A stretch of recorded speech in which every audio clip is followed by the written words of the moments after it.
magazine géopolitique d'Alexandre Adler, présenté par Steve Nadjar. Bonjour Alexandre. Bonjour. Ravi de vous retrouver pour ce 8e numéro de Mondovision, l'émission de géopolitique de Radio J. Au sommaire cette semaine, les tensions entre les États-Unis et l'Iran sur le sol irakien, la bataille entre démocrates et républicains aux États-Unis sur les pouvoirs exécutifs de Donald Trump, l'avenir de l'accord sur le nucléaire iranien et les questions autour du crash d'un avion ukrainien en Iran mercredi. Mais commençons Alexandre, cette émission par les nouveaux incidents opposant Américains et Iraniens cette semaine, 5 jours après l'élimination du général Qassem Soleimani par un drone américain. La riposte iranienne est tombée dans la nuit de mardi à mercredi. Des missiles balistiques se sont abattus contre 2 bases irakiennes abritant des soldats américains à Al-Assad à l'ouest de Bagdad et dans le nord à Erbil. Quelques heures plus tard, Donald Trump a semblé néanmoins siffler la fin de la séquence avec un discours modéré, pas d'escalade pour l'instant donc. Alexandre, quels enseignements tirez-vous de ces derniers incidents ? Un nombre énorme d'enseignements, mais qui confirment tous ce que nos auditeurs, qui sont maintenant un peu familiarisés à mes analyses, qui ne sont pas toujours politiquement correctes, ont fini par comprendre. Il y a un certain nombre de données absolument bouleversantes qui sont en train de se mettre en place.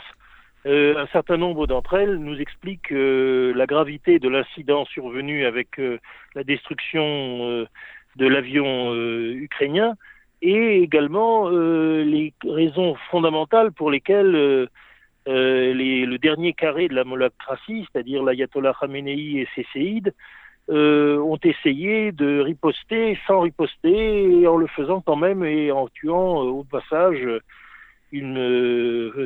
près de 200 personnes qui étaient dans cet avion ukrainien. Et donc, dans ces conditions, bien entendu, il faut déjà essayer de comprendre ce qui s'est passé.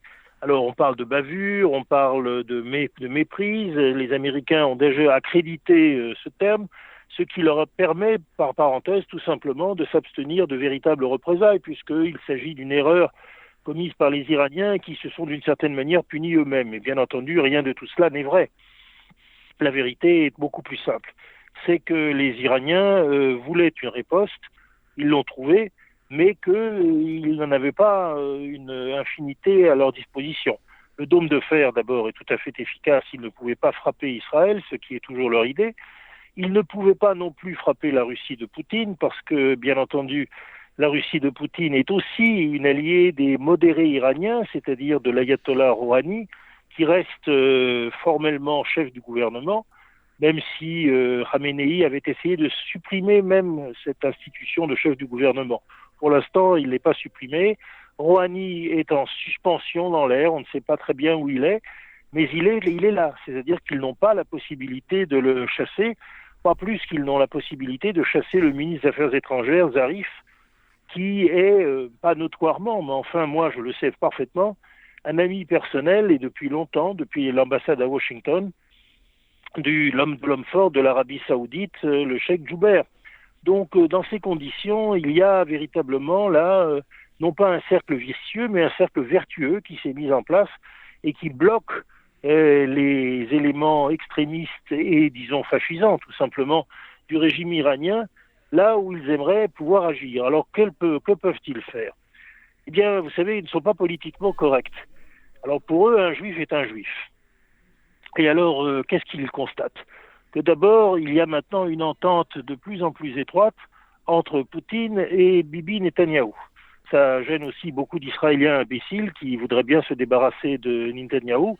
Ils n'y arriveront évidemment pas. Mais il n'y a pas qu'eux qui sont gênés par tout cela. Il y a beaucoup de gens qui ne comprennent pas comment la Russie de Poutine et Israël sont arrivés à une telle entente sans se souvenir que dans les années 1945-47, c'est en effet l'Union soviétique qui a aidé et très puissamment, notamment à travers l'intermédiaire tchécoslovaque, mais c'était bien l'Union soviétique, l'État d'Israël. Mais avant de revenir à cela, il s'est passé beaucoup de choses.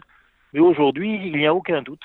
Les Israéliens et les Russes sont des alliés très étroits, et notamment sur la gestion de la Syrie et la volonté de se débarrasser enfin et pour toujours des gardiens de la révolution qui continuent de peser, par exemple, sur la Syrie. Donc, bien sûr, pour les Iraniens, la mort de Qasem Soleimani, c'est imputable d'abord et avant tout à Israël, et ils le savent pertinemment, car les Israéliens n'ont cessé, sur le plan du renseignement notamment, de leur infliger des camouflets terribles, de divulguer la totalité de leur plan de prolifération nucléaire, de voler même une partie de ces plans qui ont quitté le territoire iranien à travers l'Azerbaïdjan ex-soviétique, l'Azerbaïdjan indépendant, qui est un allié très solide d'Israël. Alexandre, vous pensez qu'Israël a fourni des renseignements aux Américains pour l'élimination de Qasem Soleimani, si je vous comprends bien ? Bien entendu. Bien entendu, les Américains n'avaient pas sur le terrain les moyens de suivre les déplacements de Qasem Soleimani. Il semble bien que les Israéliens, oui. Alors, bien entendu, ce n'est pas chose facile, et puis ils bougeaient tout le temps, mais à un moment donné, ils sont arrivés à l'identifier parfaitement, notamment avec l'aide de l'Azerbaïdjan indépendant, qui n'est pas peu de choses, et qui, lui, c'est encore un aspect de la complexité que nous n'avons pas aujourd'hui, a réussi, plus ou moins, à s'unifier avec les Azéris d'Iran, ceux de Tabriz, qui bien sûr sont toujours en Iran, et n'ont pas du tout d'ailleurs l'intention de faire sécession véritablement, mais qui sont complètement et étroitement liés à l'Azerbaïdjan indépendant, lequel est à la fois soutenu par Poutine maintenant et par les Israéliens. Et le Mossad a une base très solide à Bakou, d'où il opère directement sur le territoire iranien. Et donc dans ces conditions, c'est là évidemment que tout a été fait pour identifier Qasem Soleimani après quelques autres, dont Imad Munier, l'assassin en 2008. Voilà. Et puis bien entendu, il y a aussi l'autre personnage qui était un sadique épouvantable, Baghdadi, qui a également été immunisé, si j'ose dire. Donc en fait, le Mossad, c'est d'ailleurs, on le sait, le mot d'ordre qui a été fait lorsque il a été réorganisé, il n'y avait qu'une priorité, c'est l'Iran et après l'Iran. Est-ce que la dissuasion américaine a été rétablie avec ces différentes interventions contre l'Iran, et notamment l'élimination de Qasem Soleimani ? Sans aucun doute, et le fait que ce soit les Américains qui aient exécuté la sentence était très important. Mais le renseignement, tout le travail initial en amont a été fait par d'autres mains et coordonné par le Mossad. Et c'est ce que les Iraniens savent parfaitement, mais que peuvent-ils dire ? Il y a le dôme de fer, Israël continue de manière très régulière à déstabiliser la Syrie de manière à ce que les gardiens de la révolution quittent entièrement la Syrie, et ceci pour l'instant au profit de la Russie, ça ne les gêne absolument pas, mais également il donne un appui total à cette nouvelle notion que sont les chrétiens d'Orient, qui n'existaient nulle part auparavant, et qui au contraire se heurtaient à une division de ces minorités chrétiennes. Les uns, par exemple, les chrétiens de Syrie, étaient plutôt pro-soviétiques, pro-russes, pro-communistes. Ceux, par contre, du Liban étaient pro-occidentaux et pro-israéliens. Mais il n'y avait absolument aucune unification. Celle-ci est en train de se réaliser, bien sûr. Et donc, c'est un autre aspect qui, d'ailleurs, a des réverbérations sur l'affaire Ghosn, bien sûr. Mais ceci est une autre affaire. Ne confondons pas tout. Ce qui est certain, c'est que les renseignements étaient israéliens. Et bien entendu, le choix de la frappe a été américain parce qu'il fallait que l'Amérique réponde. Et la décision d'une réponse modérée qui ne conduise pas à une escalade est également américain, mais lui inspiré par Joubert, l'homme fort de l'Arabie Saoudite, qui ne souhaite absolument pas que nous arrivions à une guerre généralisée, même victorieuse. Justement, même une Alexandre, guerre victorieuse à un coût trop élevé. Justement, Alexandre, certains experts estiment que les Iraniens ont vraisemblablement cherché à calibrer une riposte de leur point de vue indispensable après l'élimination de Qasem Soleimani, mais une riposte qui serait en même temps peu coûteuse en vie américaine pour éviter de nouvelles frappes de Washington. Est-ce que vous partagez cette analyse ? C'est tout à fait exact, mais ils ont évité en général de créer la riposte globale dont la suite serait une insurrection complète. Nous n'en sommes pas loin, de tout le peuple iranien contre ses dirigeants.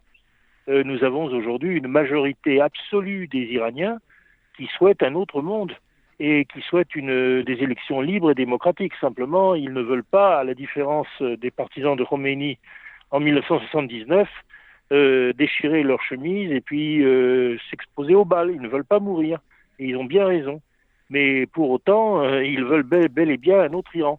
Et à peu près les manifestations là que nous avons vues, qui sont des manifestations de trouille organisées, plus ou moins mensongères, ne signifient absolument pas que l'Iran est en train de se durcir dans des positions anti-américaines, bien au contraire. La décision américaine d'éliminer le chef de la force Al-Quds des gardiens de la Révolution, Qassem Soleimani, donc, a été applaudie par les républicains, beaucoup moins par les démocrates. Jeudi, la Chambre des représentants, dominée par le Parti démocrate, a voté un texte limitant les capacités de Donald Trump d'entrer en guerre contre l'Iran. Une initiative qui ne devrait pas aller plus loin dans la mesure où le Sénat, qui va désormais être consulté sur ce texte, est dominé par les républicains. Alexandre, à quelques mois de la campagne électorale présidentielle, Donald Trump a-t-il intérêt à camper la posture du commandant en chef, un registre qui plaît beaucoup à sa base électorale? Évidemment, et d'ailleurs il essaie, grâce à cela, de retrouver un petit peu de crédibilité, mais il n'en a pas beaucoup malgré tout. Et je pense que les incendies en Australie et ceux qui se déclenchent aussi en Californie et qui sont directement corrélés avec d'ailleurs les typhons et les cyclones à un phénomène de réchauffement climatique global qui nécessite une action permanente et réfléchie pour commencer à inverser les données du climat, lui fait beaucoup plus de mal que tout ce que peut venir du Moyen-Orient. Parce que là, sur le Moyen-Orient, je dirais que Trump fait naturellement l'unanimité.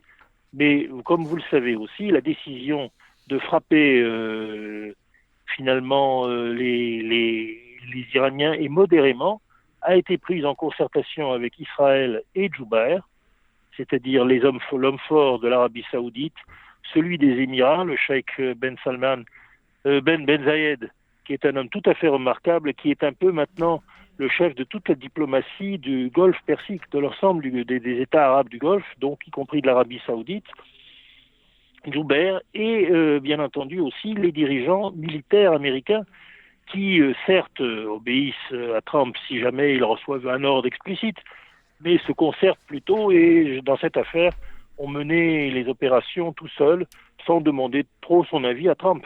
Mais Trump, évidemment, essaie de faire le plus de cette situation. Il se dit que s'il a quand même une chance de pouvoir se représenter, il la tente.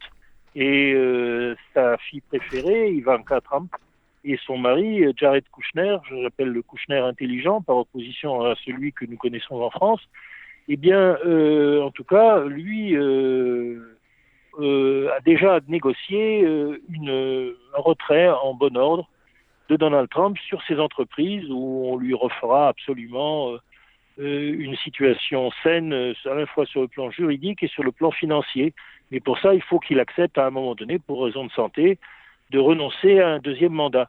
Cela dit, il ne le fera pas tout de suite. Il va d'abord voir si, peut-être, les résultats économiques des États-Unis étant excellents et les résultats stratégiques sont plutôt bons et l'alliance avec Israël de plus en plus étroite, le plan Trump de règlement de la question israélo-palestinienne prometteur, il a les moyens peut-être, du moins l'imagine-t-il, de relancer sa campagne. Et il est évident qu'à ce moment-là, il a des chances d'être réélu.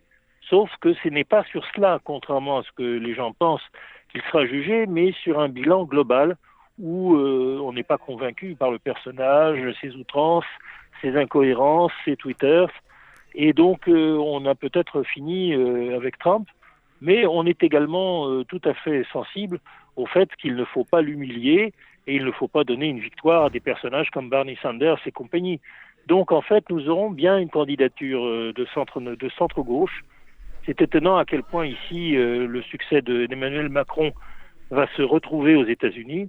C'est-à-dire qu'après des candidates tout à fait décentes sur le plan de la morale, mais pas sur le plan de la politique, qui sont trop à gauche au Parti démocrate, on verra que la primaire va opposer, il n'y aura pas de vraie primaire, mais une candidature d'union nationale d'un candidat issu du Parti républicain, mais pas du tout proche de Trump, et qui va donc, d'une certaine manière, intégrer tous les démocrates modérés qui ne veulent que cela, et tous les républicains modérés qui souhaitent aussi tourner la page Trump. Alors cette candidate, excusez-moi, existe pour moi, c'est Candy Rice. C'est l'ancienne secrétaire d'État de George W. Bush, qui a toujours été fidèle à la famille Bush. Et vous croyez à sa candidature, Alexandre ? Vous croyez à sa candidature ? Oui, Je crois non plus seulement à sa candidature, mais je pense qu'il faut qu'elle se manifeste au bon moment. Et c'est bien trop tôt. Il faut d'abord qu'on épuise les solutions dans le Parti démocrate d'alternance et dans le Parti républicain, la possibilité que Trump se représente. Et donc tout ça demande évidemment une certaine dialectique politique, mais qui peut s'accélérer. Mais aujourd'hui, Trump est dans une position encore une fois un peu meilleure à cause de sa fermeté apparente. Mais bien entendu, ce n'est pas lui qui est qui déjà dirige la manœuvre sur le plan militaire et stratégique, et c'est encore moins lui qui va la diriger sur le plan politique. Ces tensions, Alexandre, ont également des conséquences sur le dossier nucléaire. Téhéran a annoncé cette semaine son affranchissement de toute limite en matière d'enrichissement d'uranium, ce qui constitue une nouvelle violation de l'accord de Vienne signé en 2015. Et selon Jean-Yves Le Drian, qui s'est exprimé vendredi sur RTL, l'Iran pourrait accéder à l'arme nucléaire d'ici 1 à 2 ans s'il continue, je cite le ministre des Affaires étrangères français, de détricoter le JCPOA. Quelle est selon vous, Alexandre, la bonne stratégie pour éviter ce scénario catastrophe ? Elle est déjà là, c'est-à-dire de faire tomber le régime iranien le plus vite possible. Et c'est en effet ce qui se passe. Donc il n'y a pas véritablement de grand suspense. Les Iraniens ont été vus, les Israéliens ont non seulement trouvé toutes les preuves de leur violation et de leur volonté de passer au stade nucléaire, mais ils ont même pris le luxe d'expédier tout cela quasiment ouvertement, de sorte que les Iraniens sont vus, archi-vus. Les sanctions seraient terribles pour eux.